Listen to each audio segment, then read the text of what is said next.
During the summer of 1999, in an ordinary American town in Ohio, a young woman went missing without warning, and authorities were left with nothing.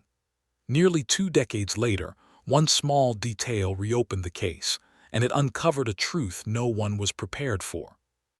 The city of Columbus, Ohio, is a place deeply rooted in community and quiet, hardworking routines.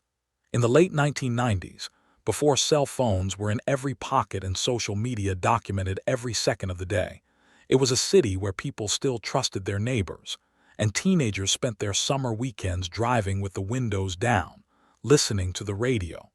For 19-year-old Chloe Jensen, the summer of 1999 was supposed to be a beautiful transition.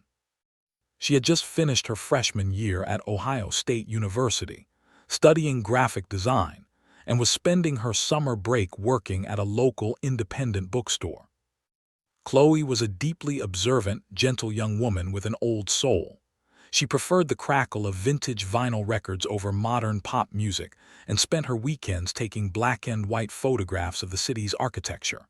But more than anything, Chloe was defined by her fierce, unbreakable bond with her father, David.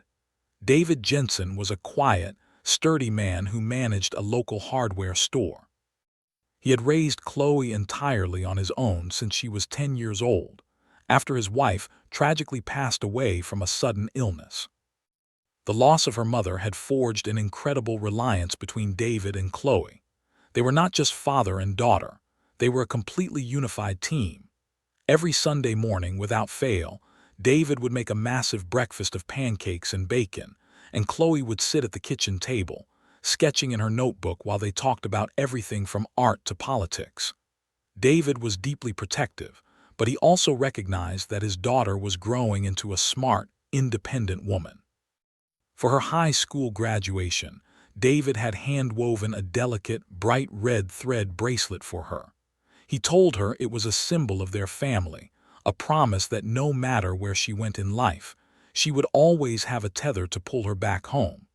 Chloe loved it so much that she never took it off her wrist. The weekend of August 14, 1999, was marked by a searing, oppressive heat wave that had settled heavily over the Midwest. The air was thick, humid, and completely still. But the heat wasn't going to stop Chloe and her lifelong best friend, Mallory, from attending the biggest event of the summer. The Midwest Edge Music Festival was a massive, all-day outdoor concert held at a sprawling county fairground on the rural outskirts of Columbus.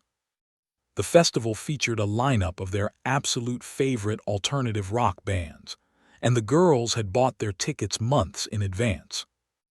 On Saturday afternoon, David drove the two girls to the fairgrounds. Chloe was wearing her favorite outfit, a pair of faded blue jeans and a highly distinctive, oversized green corduroy jacket she had found at a local thrift store. Despite the 90-degree heat, she tied the heavy green jacket around her waist, insisting she would need it when the sun finally went down. David pulled his station wagon up to the designated drop-off zone, a massive, dusty gravel lot swarming with thousands of excited teenagers. David put the car in park and turned to look at his daughter.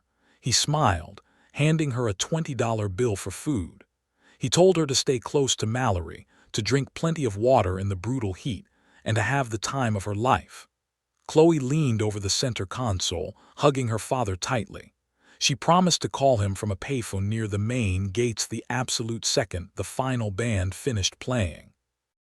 David watched with a warm, proud smile as the two girls walked toward the massive iron gates of the fairgrounds, Chloe's green jacket swinging from her waist, until they completely disappeared into the massive sea of people. The festival was a chaotic, vibrant explosion of sound and energy. Over 20,000 people had crammed into the open grass fields of the fairgrounds. The air smelled of fried food, sunscreen, and the heavy dust kicked up by thousands of dancing feet. Massive speaker towers blasted deafening music across the property, vibrating the ground so hard that Chloe and Mallory could feel the bass rattling in their chests. For hours, they navigated the massive crowds, laughing, singing until their throats were hoarse, and taking pictures with a disposable plastic camera. By 8 o'clock in the evening, the brutal summer sun finally began to set, casting long, dark shadows over the trampled grass. The massive floodlights surrounding the main stage flickered to life, illuminating the sky. The final headline act was scheduled to begin in 30 minutes, and the entire crowd of 20,000 people began to push forward, aggressively packing themselves tightly against the metal barricades near the front of the stage. At exactly 8:30, the sheer crush of the crowd and the lingering, suffocating humidity began to take a toll on Chloe. She turned to Mallory, her face pale and covered in a light sheen of sweat. She shouted over the deafening roar of the crowd, telling her best friend that she felt incredibly dizzy and desperately needed to drink some water. Mallory offered to go with her, but Chloe quickly shook her head. They had managed to secure an incredible spot just 50 feet away from the center of the stage. Chloe didn't want them both to lose their view. She pointed toward a long row of brightly lit, white concession tents sitting at the very back of the massive field, near a line of portable restrooms. "Just stay here and hold our spot," Chloe yelled over the noise, her voice completely normal and entirely devoid of any fear. "I'm just going to grab 2 bottles of water from that tent. I will be back in 10 minutes. Mallory nodded, agreeing to hold their ground. She watched as Chloe turned around and began to weave her way backward through the dense, sweaty crowd. Mallory kept her eyes on her friend for a few moments, easily tracking the bright green corduroy jacket tied around Chloe's waist. But as Chloe moved further away, stepping into the deeper shadows near the back of the field, she was completely swallowed by the massive, shifting wall of humanity. Mallory turned her attention back to the brightly lit stage, completely unaware that she had just watched her best friend walk into the dark for the very last time. Before we continue, if this story has kept you watching, please subscribe. Your support truly means a lot to us. 10 minutes passed. The stage lights flashed brightly, and the headline band walked out, sending the massive crowd into an absolute frenzy of screaming and cheering. Mallory stood on her tiptoes, looking back over her shoulder toward the concession tents, expecting to see Chloe pushing her way through the crowd with 2 cold bottles of water. But she couldn't see her. Mallory simply assumed the lines at the concession stands were incredibly long. 30 minutes passed. The music was deafening, the crowd was jumping, but a small, cold knot of unease began to form in Mallory's stomach. She kept looking backward, her eyes scanning the dark field, but there was no sign of the familiar green jacket. An hour and a half later, the concert finally ended. The final guitar chord echoed across the fairgrounds, and the massive, stadium-style security floodlights were immediately turned on, completely illuminating the entire field in harsh, bright white light. The exhausted crowd began to slowly herd toward the main exit gates. Mallory did not move toward the exit. She fought her way against the flow of traffic, walking directly to the large, metal sound-mixing tower sitting in the middle of the field. This was the universal meeting spot they had agreed upon earlier in the day, just in case they got separated. Mallory stood by the metal tower for 20 minutes, watching thousands of people walk past her. The field slowly transformed from a packed concert venue into an empty, desolate wasteland of crushed plastic cups, dropped flyers, and trampled grass. The concession tents began to close their flaps. The security guards started sweeping the area, telling the stragglers to head toward the parking lots. Panic, cold and suffocating, seized Mallory's entire body. She ran to the concession stand Chloe had pointed to. The workers were packing up boxes of chips and soda. She frantically asked them if they had seen a 19-year-old girl with a green corduroy jacket.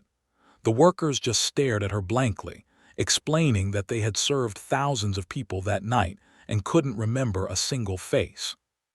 Mallory ran to the medical tents, her heart hammering against her ribs, terrified that Chloe had collapsed from heat exhaustion.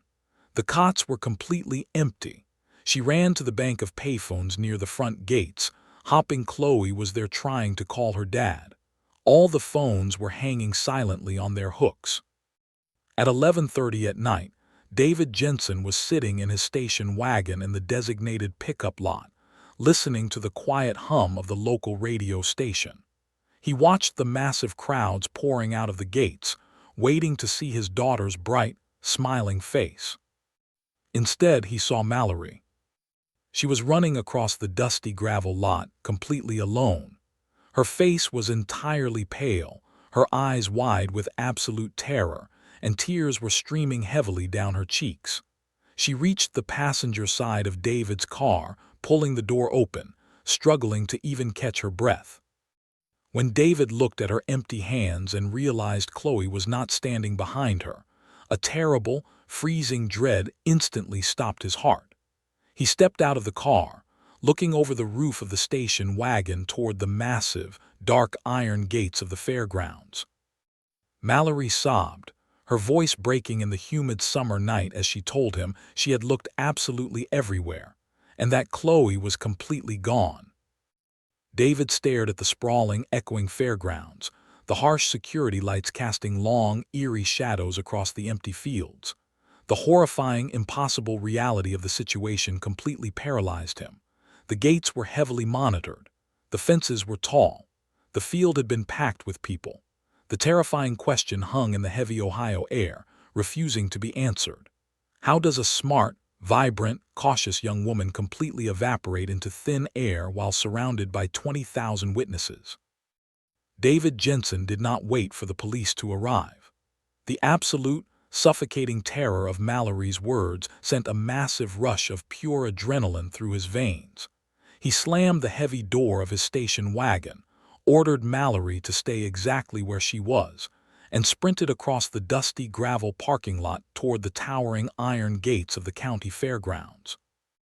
The security guards stationed at the front entrance tried to stop him, holding up their hands and telling him the venue was entirely closed to the public for the night.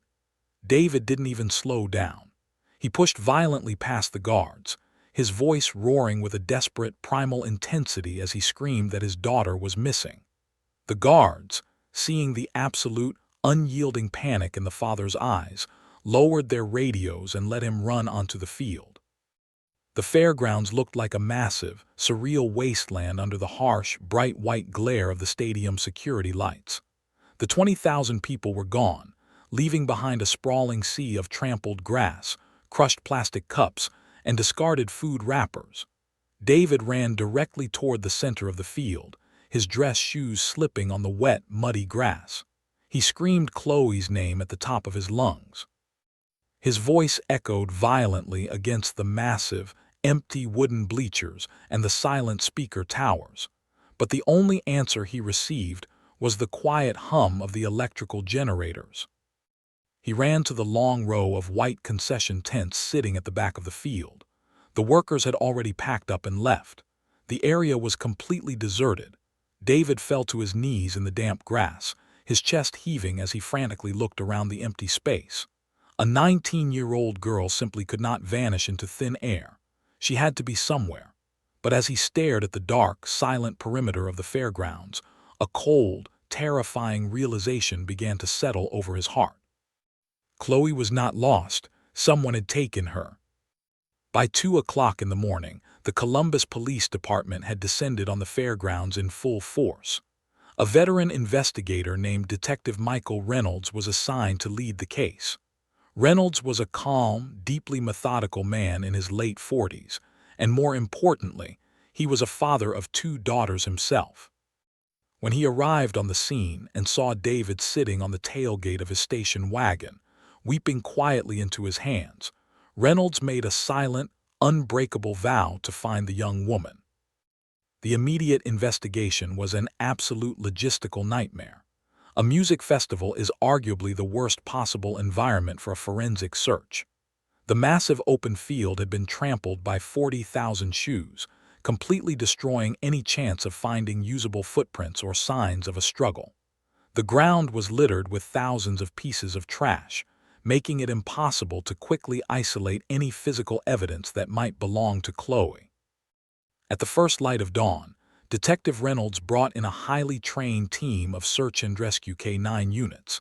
David provided the officers with a worn sweater from Chloe's bedroom to give the dogs her specific scent. The heavy bloodhounds were unleashed near the metal sound-mixing tower where Mallory had last seen her.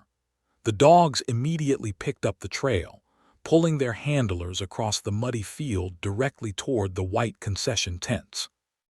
But what the bloodhounds did next completely chilled Detective Reynolds to the bone. The dogs tracked Chloe's scent to the exact spot in front of the concession tents where she had intended to buy water. But instead of tracking the scent back toward the crowd, or tracking it toward the main public exit gates, the dogs abruptly turned around. They pulled their handlers behind the concession tents, leading them to a tall, chain-link fence that separated the public concert field from a restricted, heavily guarded dirt access road used exclusively by event staff and vendor vehicles. The dogs walked up to a large, chained utility gate in the fence. They sniffed the gravel near the gate, and then they completely sat down, whining softly. The scent trail did not fade away. It simply vanished off the face of the earth. Detective Reynolds stared at the dirt access road, his mind racing as the terrifying geometry of the abduction became crystal clear. Chloe had not been grabbed and dragged through a massive crowd of 20,000 people. That would have caused a massive scene, and dozens of witnesses would have immediately intervened. Instead, someone had lured her, or forced her, behind the tents. They had taken her through the restricted utility gate and placed her directly into a waiting vehicle on the staff access road. The vehicle had then simply driven out the back exit of the fairgrounds, completely avoiding the main public gates and the heavy traffic of the parking lot. This realization shifted the entire scope of the investigation. The predator was not a random concert goer standing in the crowd. The predator was someone who had unrestricted access to the backstage areas. It was someone who possessed the keys to the utility gates, or at the very least, had the authority to walk through them without being questioned. Reynolds immediately demanded the employment manifests from the festival organizers, but the reality of the situation was deeply frustrating. The festival had outsourced its security and traffic control to a massive, third-party private security firm. The firm had hired nearly 400 temporary minimum-wage workers just for the weekend to handle the massive crowds. These temporary guards were given bright yellow windbreakers and stationed all over the property. The background checks for these temporary hires were practically non-existent. Many of them were paid in cash at the end of the night and had already left the city. The police spent the next 3 weeks conducting hundreds of exhausting interviews. They tracked down the vendors who had worked the concession tents.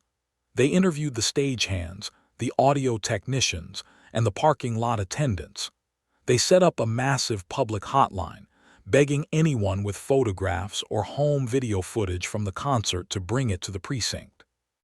The response was massive, but entirely unhelpful. People brought in hundreds of blurry, disposable camera photographs, but they only showed the bright stage lights or close-up shots of smiling teenagers. No one had been taking pictures of the dark concession tents at the back of the field. When the police finally managed to track down the specific temporary security guards who had been assigned to monitor the rear utility gates, their answers were infuriatingly vague. The guards claimed they had been overwhelmed by teenagers trying to sneak backstage all night. They admitted they frequently left the gates completely unmonitored to deal with fights or crowd control issues. The security perimeter had been a chaotic, porous disaster, leaving a massive, glaring window of opportunity for anyone with bad intentions. As the brutal summer heat slowly faded into the crisp, cool winds of the Ohio autumn, the investigation hit a massive, unyielding brick wall. There were absolutely no suspects, no vehicles identified, and no physical evidence recovered. Chloe's bank accounts remained entirely untouched. Her cellular phone, an early, bulky model she kept in her purse, had never been turned back on. For David Jensen, the passage of time was a form of agonizing, quiet torture. The vibrant, warm home he had built with his daughter transformed into a silent, suffocating museum of ambiguous loss. He stopped going to work at the hardware store, completely unable to focus on anything other than the terrifying mystery. David kept Chloe's bedroom perfectly, meticulously intact. Her graphic design textbooks remained stacked neatly on her wooden desk. Her vintage vinyl records sat safely in their crates. Every single Sunday morning, driven by a heartbroken, desperate sense of routine, David would walk into the kitchen and make a massive plate of pancakes and bacon. He would set the table for two, sit in the quiet kitchen, and stare at the empty chair across from him, quietly weeping until the food went completely cold. He printed thousands of missing person flyers, draining his life savings to keep Chloe's face in the public eye. He spent his nights driving up and down the rural highways of Ohio, tapping the flyers to gas station windows, telephone poles, and diner bulletin boards. He refused to hold a memorial service, and he absolutely refused to let anyone speak about his daughter in the past tense. He knew in his soul that Chloe was a fighter, and he believed that the delicate red thread bracelet he had woven for her was still tethering her to the world, keeping her alive somewhere in the dark. But willpower and a father's love cannot solve a case without clues. The local news stations eventually stopped calling. The missing person flyers taped to the street lamps slowly faded in the harsh winter snow, curling at the edges until Chloe's smiling face was barely visible. The tragedy of the missing college student slowly faded into a haunting local legend, and the police file was quietly moved into a locked metal cabinet in the archives. Before we continue, if this story has kept you watching, please subscribe. Your support truly means a lot to us. Nearly 2 months after the festival, in late October, the county fairgrounds were officially shutting down for the winter season. A small crew of groundskeepers was assigned to perform a massive, deep-cleaning sweep of the sprawling property, clearing out the dense, overgrown brush along the outer perimeter fences before the heavy snow arrived. One of the groundskeepers, an older man wearing thick leather work gloves, was clearing a deep, muddy drainage ditch located nearly half a mile away from the main concert field. This specific ditch ran directly parallel to the restricted, unpaved staff access road that the police bloodhounds had pointed toward on the first morning of the search. As the groundskeeper pulled a heavy, thorny branch out of the muddy ditch, something small and brightly colored caught his eye, partially buried in the wet dirt. He reached down and pulled the object free. It was a cheap, bright yellow disposable plastic camera. The outer plastic casing was heavily cracked, clearly having been stepped on by a heavy boot, and it was covered in dried mud. But the camera had not been completely destroyed. The dark internal casing protecting the fragile film spool appeared to still be fully intact. The groundskeeper, well aware of the massive search for the missing college student that had consumed the city all summer, immediately stopped working. He placed the muddy camera into a clear plastic bag, drove directly to the Columbus Police Precinct, and handed it over to Detective Reynolds. Reynolds felt a massive, electric jolt of adrenaline shoot through his chest when he saw the crushed yellow camera. Mallory had explicitly told him on the night of the disappearance that Chloe had been carrying a yellow disposable camera in her pocket all day, snapping pictures of the crowd.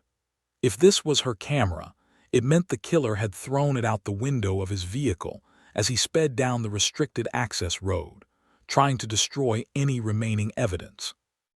Reynolds did not wait for the standard state laboratory queue. He immediately drove the crushed camera to an elite, highly specialized forensic photography lab in the city. He stood in the darkroom, bathed in the eerie red safety lights, watching over the technician's shoulder as the delicate strip of film was carefully extracted from the broken plastic casing. The mud and moisture had severely degraded the edges of the film, but the chemical bath slowly began to reveal the captured images. Reynolds held his breath as the photographs were printed and hung up on the drying wire one by one. The first 20 pictures on the roll were exactly what he expected. They were beautiful, candid, deeply heartbreaking shots of the concert. There were pictures of Mallory smiling in the sun, pictures of the massive stage, and a blurry selfie of Chloe laughing, wearing her distinct green corduroy jacket. But it was the final photograph on the roll of film that completely stopped Detective Reynolds's heart. The final picture was not taken in the daylight. It was incredibly dark, grainy, and severely underexposed. The angle of the photograph was completely wrong, deeply unsettling. It hadn't been taken by someone holding the camera up to their eye.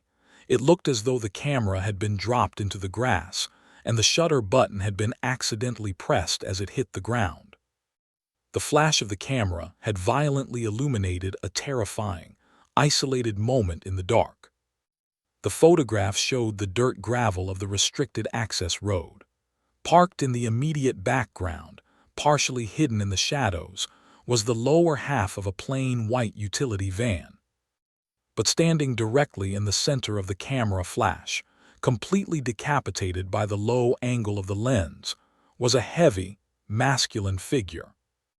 The man was wearing a pair of dark, heavy work boots, but what made Reynolds's blood run completely cold was what the man was wearing on his upper body. Clearly visible in the harsh light of the flash, the man was wearing a bright yellow, reflective event security windbreaker. And clutched tightly in the man's heavy right hand, dragging heavily in the dirt gravel, was Chloe's oversized green corduroy jacket. The terrifying photograph completely shattered the illusion of a random, chaotic abduction. Detective Reynolds stared at the grainy image in the darkroom, his stomach twisting into a heavy, sickening knot. The monster who had taken Chloe Jensen was not a drunken concert-goer, and he was not a random stranger blending into the massive crowd. He was a predator who had actively cloaked himself in the ultimate camouflage. He was wearing the bright, yellow, reflective windbreaker of the festival security team. This single detail explained exactly how a smart, cautious 19-year-old woman had been lured into the dark without a fight. Chloe had walked away from the bright stage to buy water, likely finding the concession lines incredibly long. The man in the yellow security jacket had likely approached her, offering her a bottle of water from a staff cooler, or simply telling her she needed to step behind the tents for crowd control purposes. Because he was wearing a uniform, Chloe had trusted him. She had obeyed an authority figure, completely unaware that she was walking directly into a perfectly designed trap. Reynolds immediately launched a massive, aggressive raid on the third-party private security firm that had been hired by the festival organizers. He brought a dozen detectives into their small, disorganized corporate office, demanding the official employee roster and the physical descriptions of every single person assigned to work the rear utility gates. But the reality of the security firm was a completely negligent, infuriating disaster. The company was a cheap, fly-by-night operation that cut every possible corner to maximize profit. They had needed 400 bodies to line the fairgrounds, and they had hired anyone willing to stand in the heat for minimum wage. There were absolutely no background checks. There were no official photographs taken of the temporary employees. Most of the guards were paid in cash at the absolute end of the night, their names quickly scribbled on a piece of notebook paper that had already been thrown into the trash. The police desperately tried to track down the white utility van seen in the background of the photograph, but the picture was taken from a low angle in the dark. The license plate was completely hidden in the shadows, and the side of the van was obscured by the tall grass. A plain white utility van is the single most common commercial vehicle on the American road. Without a license plate, a distinct dent, or a company logo, searching for it was like searching for a single drop of water in the ocean. Detective Reynolds dedicated the next 3 years of his life to the case. He tracked down dozens of transient workers who had worn the yellow jackets that night. He brought them into the precinct, comparing their physical builds to the heavy, decapitated figure in the photograph. But every single lead turned into a solid, unbreakable brick wall. The predator had operated with phantom-like precision, leaving absolutely no fingerprints, no DNA, and no witnesses behind. 17 long, agonizing years passed. The world moved forward into the year 2016. The massive county fairgrounds where the Midwest Edge Music Festival had taken place were eventually sold to a commercial developer. The open grass fields were paved over with thick black asphalt, transforming the site into a massive, sterile outdoor shopping center. The heavy iron gates were torn down. The physical location of Chloe's disappearance was entirely erased from the map, buried beneath concrete and modern retail stores. For David Jensen, those 17 years were an unimaginable, suffocating weight. Time is a cruel enemy when a loved one is missing. It slowly steals the sound of their voice from your memory, leaving behind only quiet, haunting photographs. David was now a man in his late 60s. His hair had turned entirely white, and he walked with a heavy, slow exhaustion. But his devotion to his daughter never faded for a single second. He still lived in the exact same house. He still kept Chloe's bedroom perfectly preserved, quietly dusting her graphic design textbooks every single week. He still turned the front porch light on every single night before he went to sleep, terrified that Chloe might somehow find her way out of the dark and need a beacon to guide her back home. And every Sunday morning, driven by a heartbroken, desperate sense of love, David still stood in his quiet kitchen, cooking a massive plate of pancakes and bacon, quietly weeping as he looked at the empty chair across the table. Detective Michael Reynolds eventually reached the mandatory retirement age. He handed in his badge and packed up his desk, but he never let the ghost of Chloe Jensen go. He kept a laminated copy of the disposable camera photograph tucked safely inside his leather wallet. He often visited David on Sunday mornings, sitting at the kitchen table, drinking black coffee, and quietly assuring the broken father that he had done absolutely everything he could. The case was completely, undeniably cold. Then, in the late autumn of 2016, a completely unrelated, totally innocent project brought a hidden clue into the light. A 25-year-old independent documentary filmmaker named Marcus was producing a deep-dive retrospective series for his popular YouTube channel. The series focused on the massive, chaotic alternative music festivals of the late 1990s. Marcus was highly dedicated to historical accuracy. Instead of using generic stock footage, he posted a video asking his large audience to mail him any authentic, original home videos they had personally recorded at the 1999 Midwest Edge Music Festival in Ohio. A few weeks later, a woman living in a completely different state found Marcus's video. She went into her dusty attic, found a cardboard box filled with old, heavy high-8 camcorder tapes, and mailed them directly to his studio. Marcus spent days sitting in his dark editing bay, feeding the old tapes into a digital conversion machine. He scrubbed through hours of shaky, low-resolution footage of loud bands and screaming crowds. Late one Tuesday night, Marcus loaded the final tape from the box. The footage showed the concert field at twilight. The harsh stadium security lights had just clicked on, meaning it was exactly 8:30 in the evening. The teenager who was filming the video had walked to the very back of the massive field, away from the loud music, resting their heavy camcorder on top of a metal trash can to stabilize the shot while they filmed their friends laughing. Marcus watched the teenagers joking around in the foreground.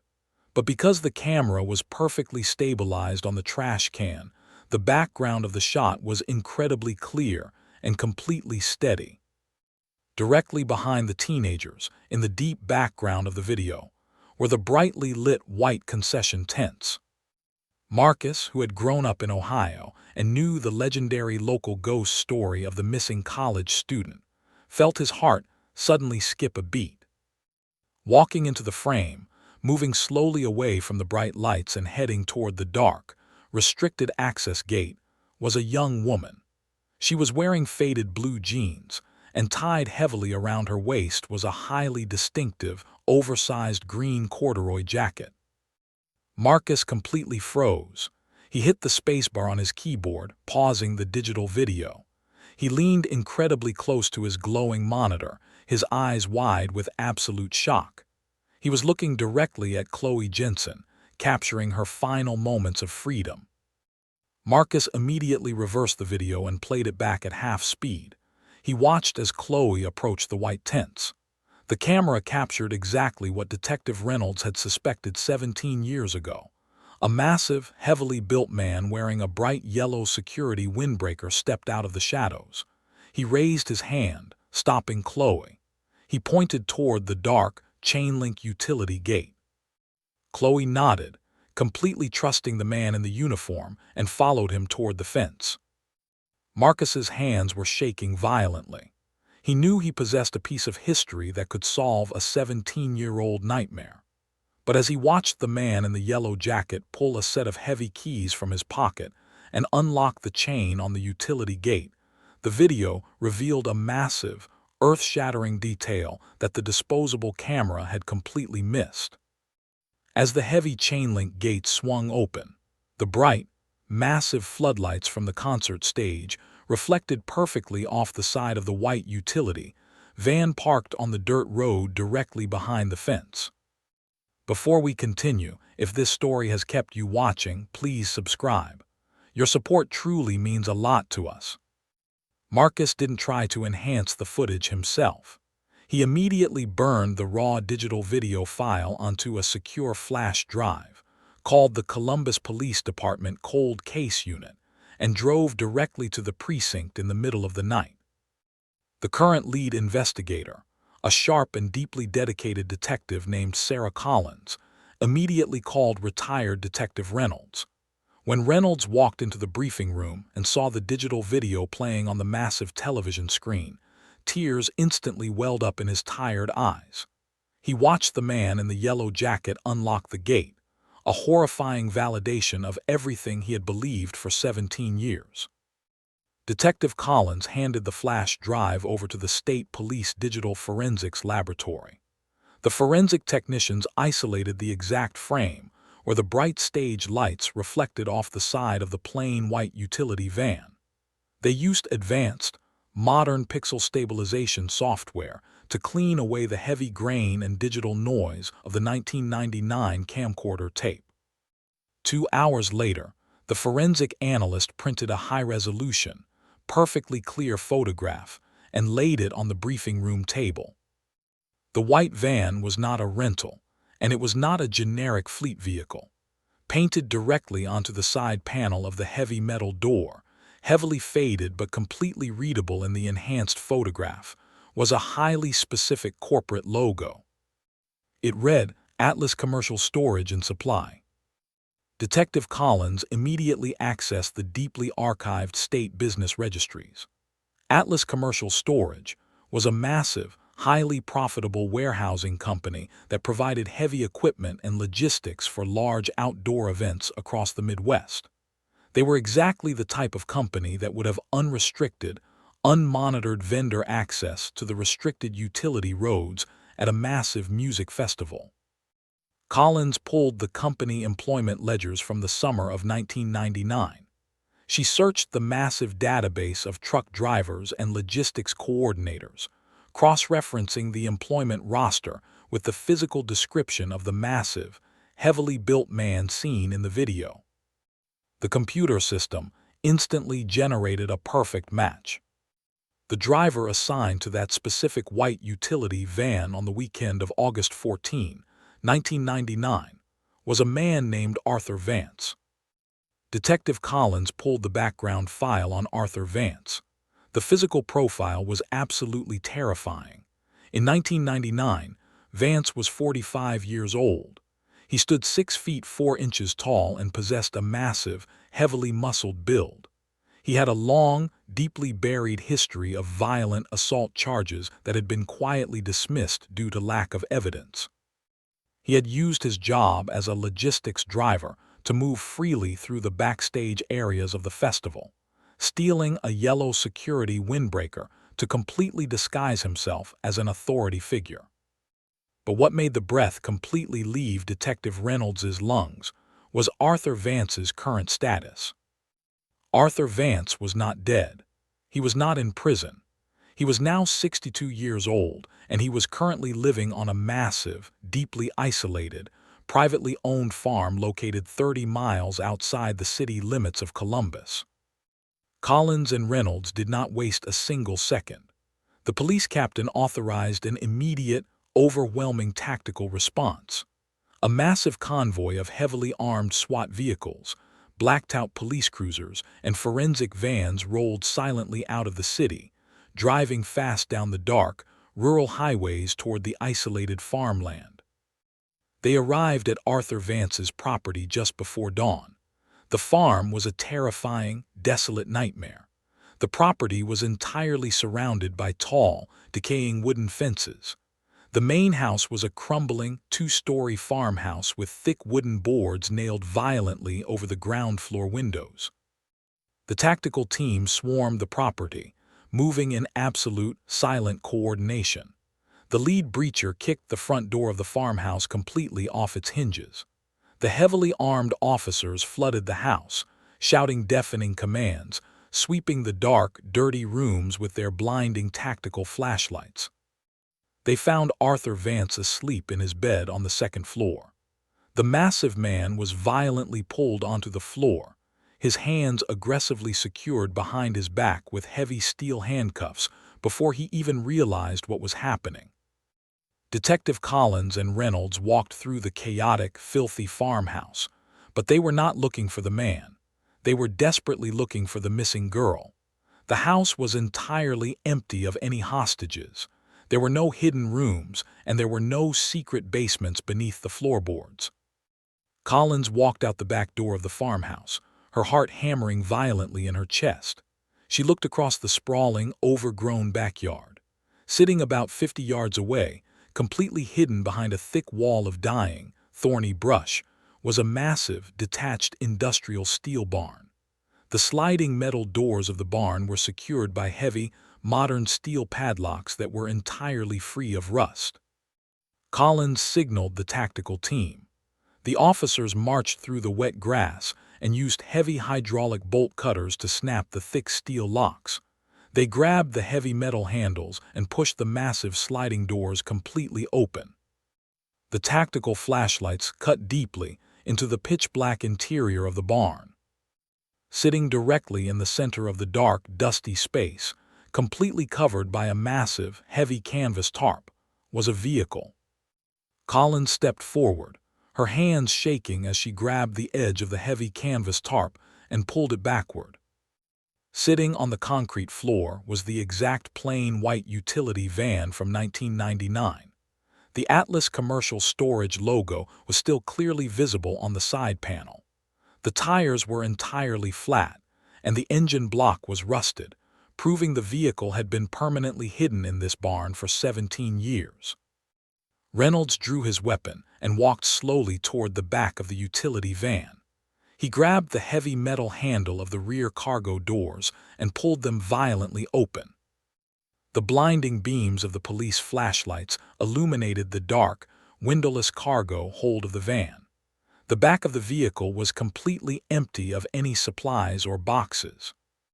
But as Detective Reynolds shined his light on the interior metal walls of the van, a wave of absolute, sickening horror washed over him. The heavy steel panels on the inside of the van were completely covered in hundreds of deep, frantic, desperate scratch marks. It was the terrifying, undeniable physical evidence of a young woman fighting for her life in the dark. And hanging perfectly still from the rearview mirror of the van, completely untouched by the 17 years of dust, was a single, delicate, bright red thread bracelet. The sight of the delicate, bright red thread bracelet hanging silently from the rearview mirror completely shattered the seasoned composure of Detective Michael Reynolds. He stood at the open rear doors of the white utility van, the bright beams of the police flashlights illuminating the terrifying, claustrophobic cargo hold. The interior metal walls were heavily scarred with hundreds of deep, frantic scratch marks. It was a horrifying, devastating testament to a 19-year-old girl who had fought desperately, violently for her life in the absolute pitch-black darkness. Reynolds reached out with a trembling, gloved hand and gently touched the frayed red thread. He closed his eyes, an overwhelming wave of emotional agony washing over him. He instantly remembered the heartbroken father, David Jensen, sitting at his quiet kitchen table on a Sunday morning, weeping as he explained the meaning of that specific bracelet. It was a handmade tether to her family. It was a promise that she would always find her way back home. Arthur Vance had ripped that tether away, hanging it from his mirror as a sick, twisted trophy of his absolute control over a young woman's life. Reynolds stepped back from the van, his vision blurring with hot tears, which quickly hardened into a burning, unyielding fury. He turned to Detective Sarah Collins, his voice shaking with a fierce intensity. He told her to secure the barn and call in the elite state forensic evidence team. Every single millimeter of that van needed to be dusted, swabbed, and photographed. Meanwhile, inside the interrogation room at the Columbus Police Precinct, Arthur Vance sat completely motionless in a heavy metal chair. He was wearing standard-issue gray jail clothes, his massive, heavily muscled arms resting flat on the steel table. Detective Collins and Detective Reynolds walked into the small, windowless room, dropping a thick manila folder onto the table. Reynolds opened the folder, sliding the high-resolution, digitally enhanced photograph from the 1999 camcorder tape directly in front of Vance. It clearly showed him in the yellow security jacket, unlocking the gate with the white Atlas utility van parked behind him. Next, Collins placed a fresh, glossy photograph of the red thread bracelet hanging inside the hidden van they had just discovered in his barn. The physical evidence was absolutely overwhelming. It was the kind of undeniable proof that usually forces a suspect to immediately break down and confess. But Arthur Vance did not blink. He looked at the photographs, and then he slowly looked up at the two detectives. His eyes were completely dark, entirely devoid of any human empathy or fear.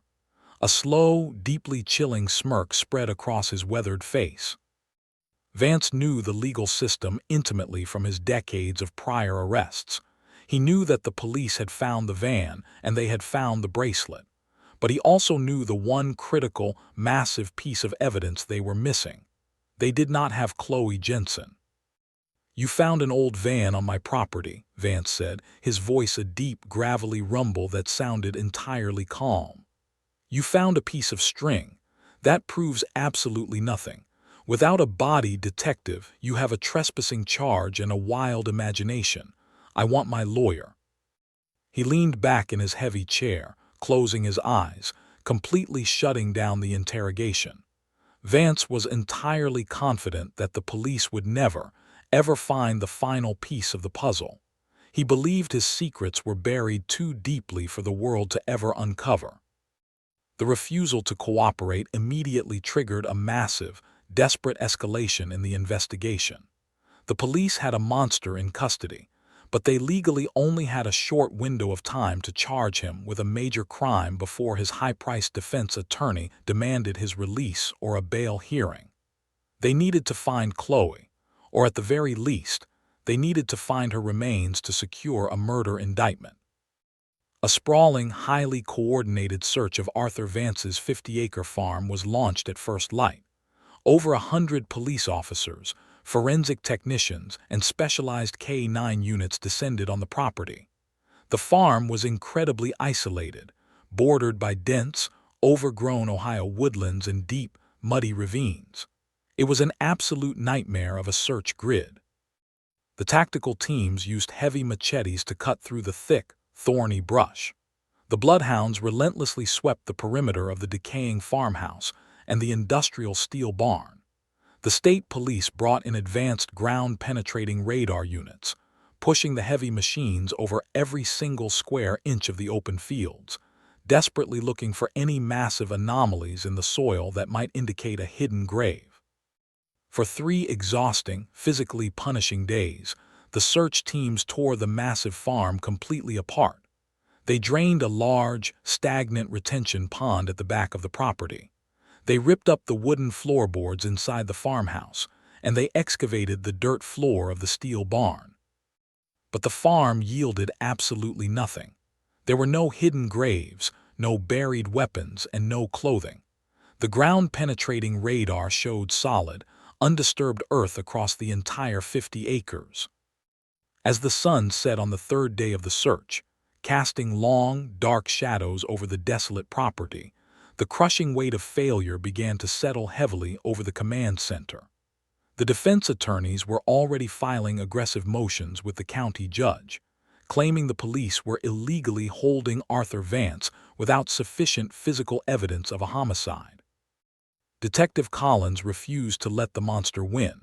She stepped away from the active search grid and isolated herself inside a mobile command vehicle parked in the driveway. She surrounded herself with dozens of cardboard boxes that the tactical team had seized from Vance's messy, hoarder-like office inside the farmhouse. If the physical search of the land was failing, she needed to find a paper trail. For hours, Collins meticulously dug through decades of old, yellowed tax returns, utility bills, and bank statements. She was looking for any unusual expenditure, any massive withdrawal of cash, or any hidden property deeds that might indicate Vance had a secondary location where he took his victims. At 2 o'clock in the morning, her eyes burning from exhaustion, Collins opened a rusted metal lockbox she had found buried at the bottom of a filing cabinet. Inside the box was a stack of highly specific, detailed commercial construction receipts. Collins checked the dates printed on the faded thermal paper. The receipts were from June and July of 1999, just weeks before the Midwest Edge Music Festival. She spread the receipts across the table, her heart beginning to pound a frantic rhythm against her ribs. Arthur Vance had spent thousands of dollars in cash at a massive industrial hardware supply store, but he hadn't purchased farming equipment or tractor parts. The receipts were for massive quantities of specialized, heavy-duty construction materials. He had purchased rebar, thick cinder blocks, heavy industrial steel deadbolts, heavy-duty acoustic soundproofing foam, and a highly advanced subterranean air filtration system. Collins stared at the items, a wave of absolute, sickening dread washing over her. These were not the materials a man buys to bury a body. These were the exact materials a man buys to build a permanent, soundproof, inescapable underground prison. Arthur Vance had spent the entire summer of 1999 meticulously preparing a hidden cell before he ever stepped foot onto the fairgrounds. But where had he built it? The ground-penetrating radar had already swept the entire 50-acre farm and found absolutely no underground structures or recently poured concrete. Collins immediately pulled up the county property records on her computer, requesting the historical topographical maps of the farmland from 1998, a year before the materials were purchased. She displayed the old map on her left monitor and brought up a high-resolution, modern satellite view of the farm on her right monitor. She carefully compared the two maps, scanning every single ridge, tree line, and elevation shift. Suddenly, she saw it. On the 1998 historical map, sitting at the absolute farthest northern edge of the property, entirely surrounded by dense, heavy woods, there was a designated commercial agricultural structure. It was labeled as a deep foundation concrete grain silo, a massive, underground storage pit originally used by the previous owners in the 1970s. But when Collins looked at the exact same geographical coordinates on the modern satellite map, the grain silo was completely gone. The area was entirely covered by a large, unnatural mound of earth, thick thorny brush, and towering oak trees. Arthur Vance hadn't dug a new hole to build his prison, which was why the ground-penetrating radar hadn't detected recently disturbed earth. He had utilized a pre-existing, deeply buried concrete grain silo. He had installed the soundproofing, the steel doors, and the air filtration system inside the massive concrete pit, and then he had intentionally bulldozed tons of dirt and transplanted trees over the heavy roof, completely hiding the structure from the world. Collins grabbed her radio, her voice cutting through the silent, freezing night. She ordered the entire tactical unit, the heavy machinery operators, and Detective Reynolds to immediately converge on the northern ridge of the property. The convoy of heavy trucks and floodlights tore across the dark, frozen fields, smashing through the overgrown brush. They reached the dense, heavy woods at the edge of the property line. The area was entirely inaccessible by large vehicles. The officers had to dismount, carrying heavy shovels, pickaxes, and high-powered halogen lights into the thick forest. They pushed through the thorny vines, their breath plumbing in the freezing autumn air. Deep in the center of the woods, they found a massive, unnatural hill of dirt, completely covered in dead leaves and heavy, rotting tree branches. "Dig," Reynolds ordered, his voice echoing with absolute, desperate authority. Dozens of heavily armed officers slung their rifles over their shoulders and drove their heavy steel shovels into the frozen earth. The sound of metal scraping against dirt filled the silent forest. They worked with a frantic, feverish intensity, tearing away the heavy roots and tossing massive piles of soil out of the way. After 30 minutes of exhausting, backbreaking labor, a loud, sharp metallic clang echoed into the night air. An officer's shovel had struck something incredibly solid. The team quickly cleared the remaining dirt away with their gloved hands. Buried 3 feet beneath the earth, completely hidden from the sky, was a massive, flat concrete slab. And set directly into the center of the heavy concrete roof was a thick, rusted iron industrial hatch. The hatch was secured by 3 massive, modern steel padlocks. Reynolds felt a massive surge of adrenaline. The padlocks were heavy, heavily oiled, and completely free of rust. This meant Arthur Vance was not just hiding a grave. He was actively maintaining this structure. He was still opening this hatch. The tactical breacher stepped forward, carrying a massive set of heavy hydraulic bolt cutters. He slid the thick metal jaws around the first padlock. With a loud, violent crack, the steel lock snapped and fell into the dirt. He quickly snapped the second lock, and then the third. Reynolds drew his service weapon, nodding to the tactical team. 2 massive SWAT officers grabbed the heavy, rusted iron wheel on the top of the hatch. They planted their boots against the concrete and pulled upward with every ounce of their combined strength. With a loud, grinding shriek of protesting metal, the heavy iron hatch slowly swung open, exposing a dark, perfectly square shaft leading straight down into the absolute darkness of the earth. A rush of incredibly stale, freezing air blew up out of the hole. It smelled of damp concrete, old copper, and the undeniable, heavy scent of chemical cleaner. The officers quickly secured heavy ropes to the surrounding trees, dropping them down into the shaft. A heavy, bolted steel ladder descended into the black void. Detective Collins and Detective Reynolds insisted on going down with the first tactical team.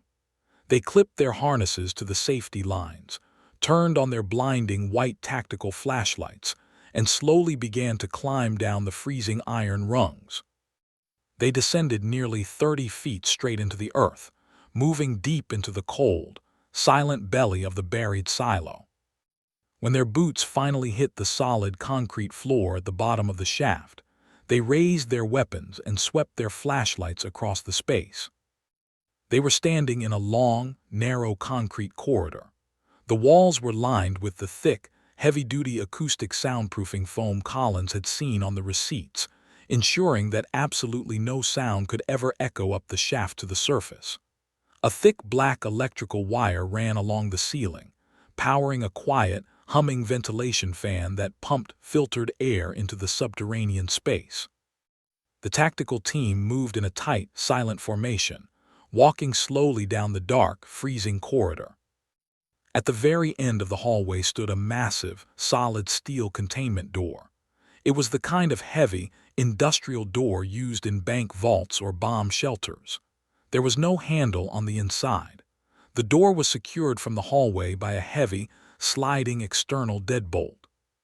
Set into the center of the heavy steel door at eye level was a tiny, narrow viewing panel covered by a thick sliding piece of metal. The silence in the underground corridor was incredibly heavy, pressing against their eardrums like a physical weight. Reynolds stepped forward, his heart pounding a frantic, terrifying rhythm against his ribcage.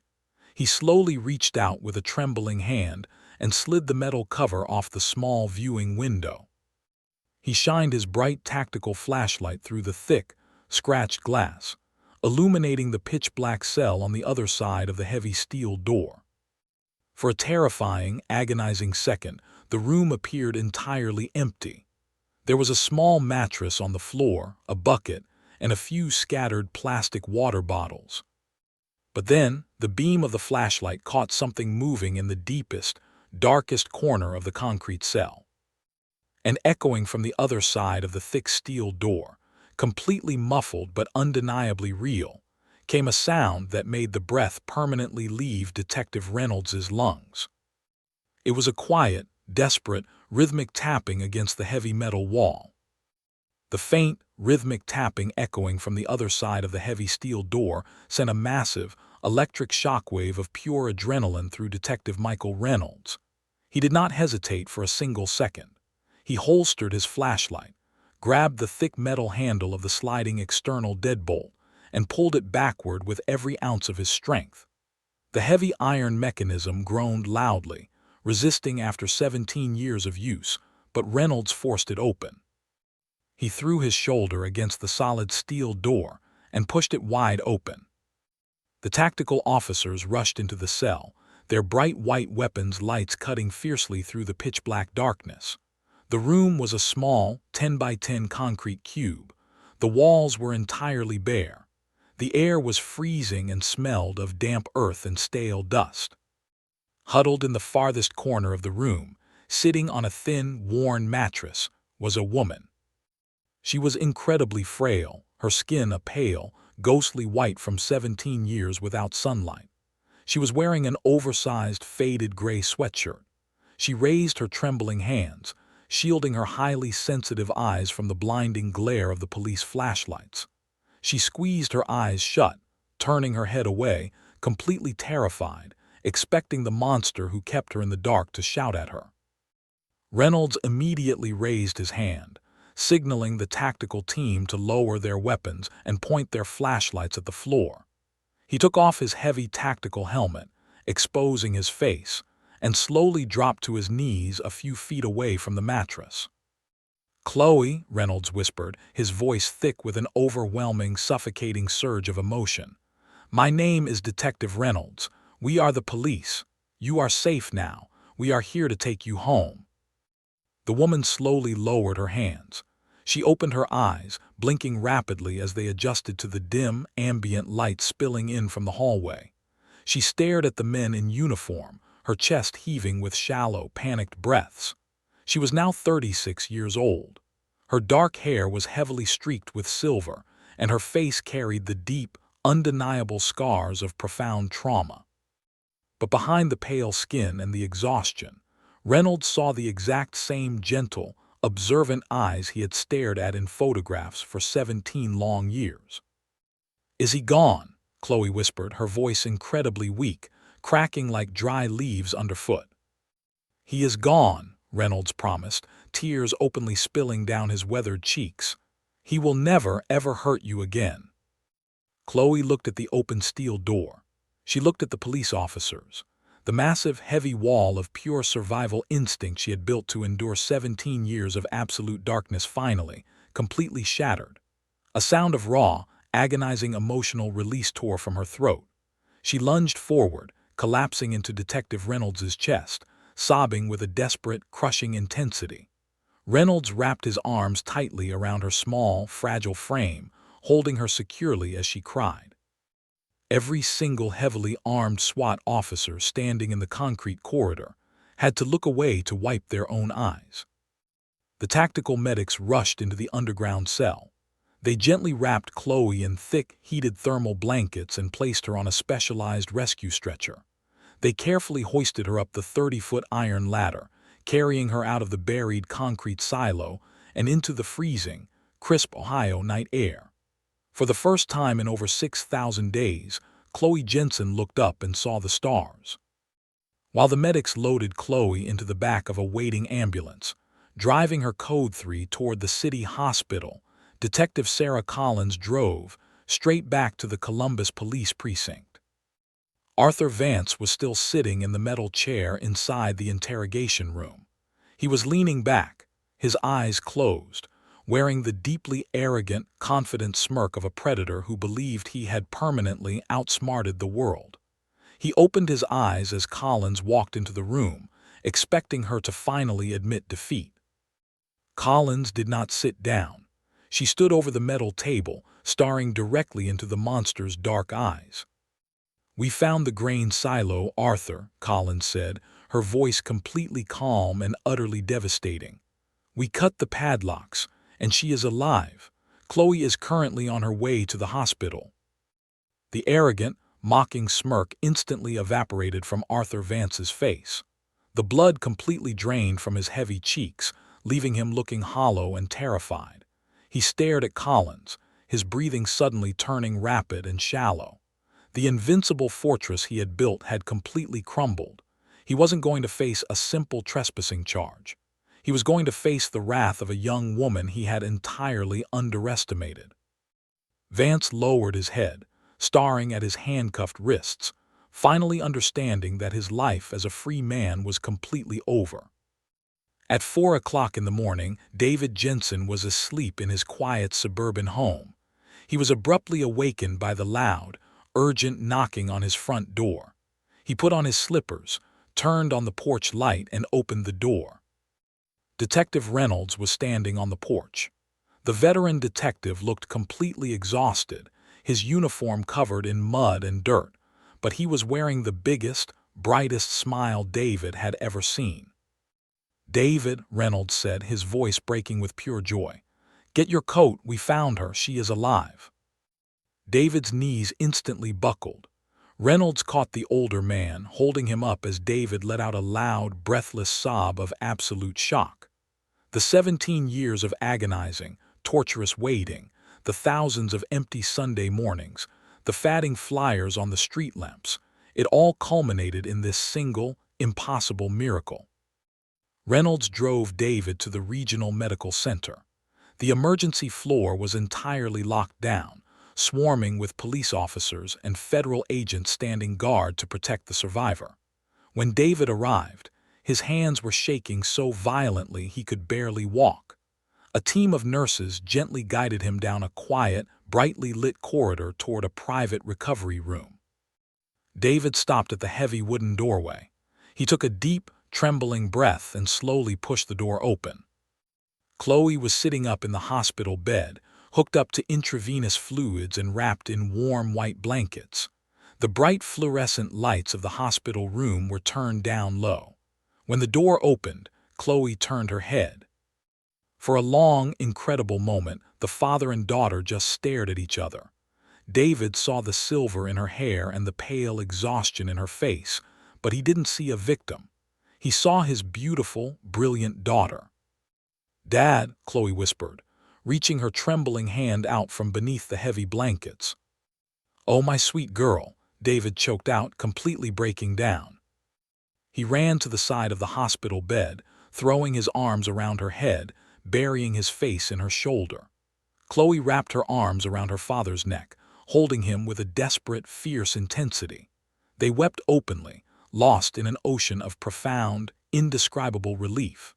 The years of forced separation melted away in the warmth of that beautiful embrace. The broken tether had finally been pulled back together. In the days and weeks that followed the rescue, as Chloe slowly began the long, difficult process of physical and psychological recovery, the complete truth of the 1999 disappearance was finally explained. Arthur Vance was a deeply sadistic predator who hunted using authority as a weapon. At the music festival, he had stolen a yellow security jacket specifically to isolate young women. When Chloe walked away from the stage to buy water, Vance approached her. He told her there was a security hazard near the tents and instructed her to follow him through the utility gate for her own safety.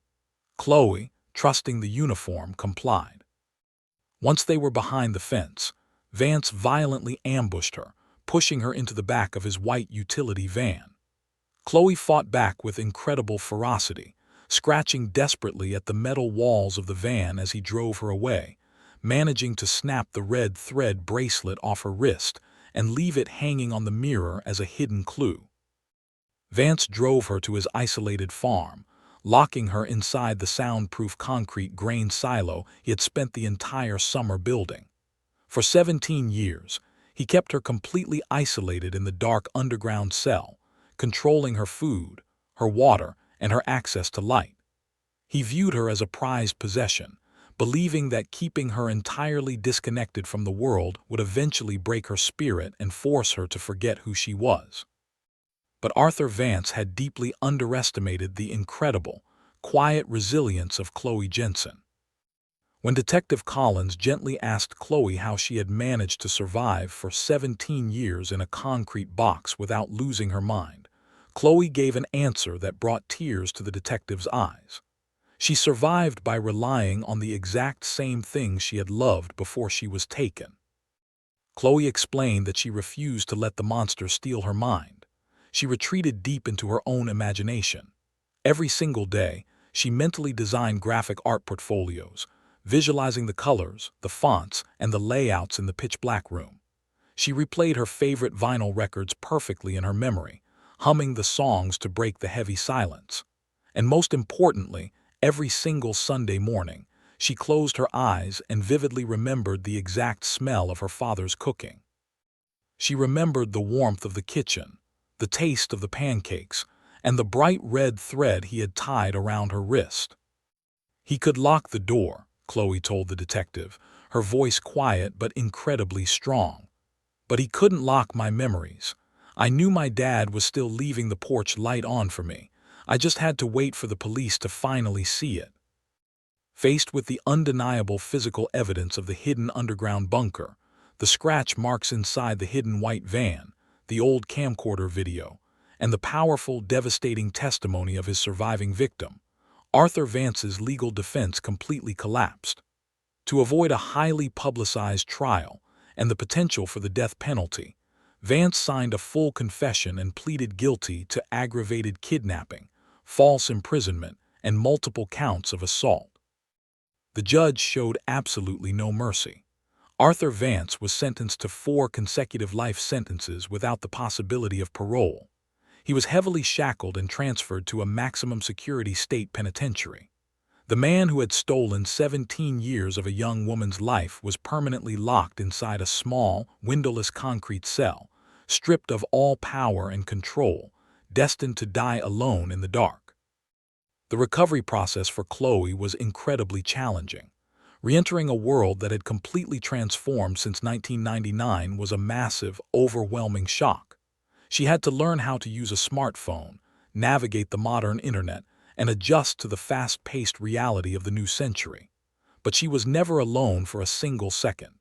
David was right by her side, guiding her with endless patience and fiercely protecting her peace.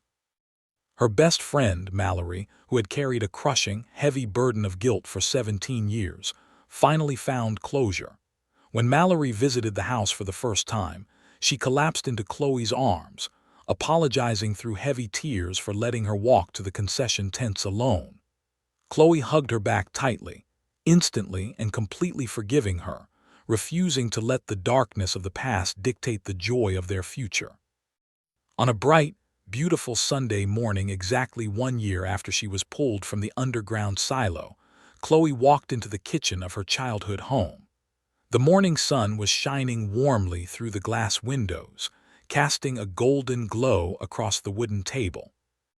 David was standing at the stove flipping pancakes, the rich smell of bacon filling the air. He turned around and smiled warmly at his daughter. Chloe sat down at the table, picking up her sketchbook and a pencil.